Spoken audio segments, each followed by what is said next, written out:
जय जगन्नाथ। श्रीमद्भगवद्गीतार द्वितीय अध्याय अर्थात सांख्य जोगर 55तम श्लोक। पूर्व श्लोक रे अर्जुन परमात्मा को प्राप्त होइथिबा सिद्धयोगी विषय रे चारोटी प्रश्न पचारिछन्ति। एही चारोटी प्रश्नर उत्तर भगवान अध्यायर समाप्ति पर्यंत देइछन्ति। मझिरे मझिरे प्रसंग क्रमे अन्य कथा मध्य कहिछन्ति।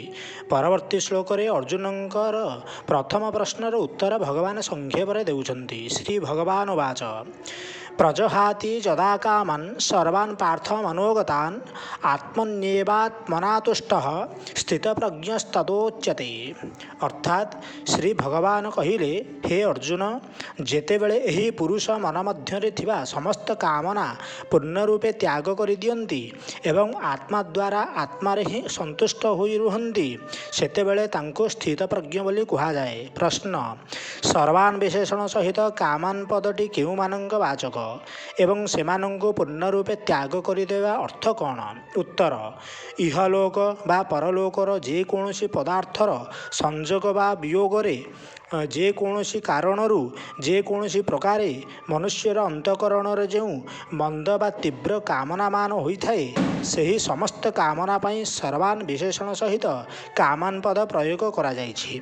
एथिरे वासना, स्पृहा, इच्छा एवं तृष्णा आदि विभिन्न कामनार रूप रहिछि।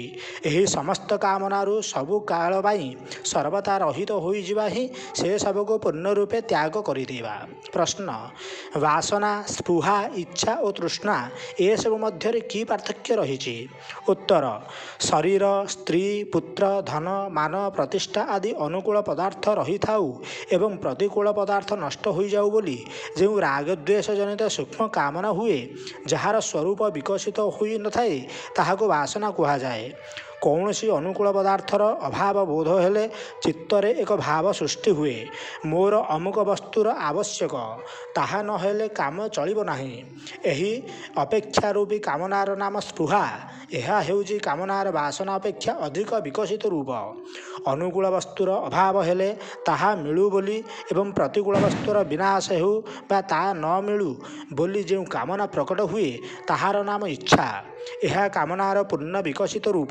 स्त्री, पुत्र, धन आदि पदार्थ यथेष्ट मिलथिले मध्य से सबको आहुरी आहुरी बढ़ाइबाकू जो इच्छा हुए, ताहा तृष्णा। यह कामनार अत्यंत स्थूल रूप अटे।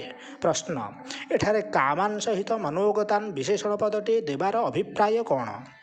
उत्तर, यह द्वारा देखाई दिया जाइछि जे कामनार वासस्थान हेउछि मन।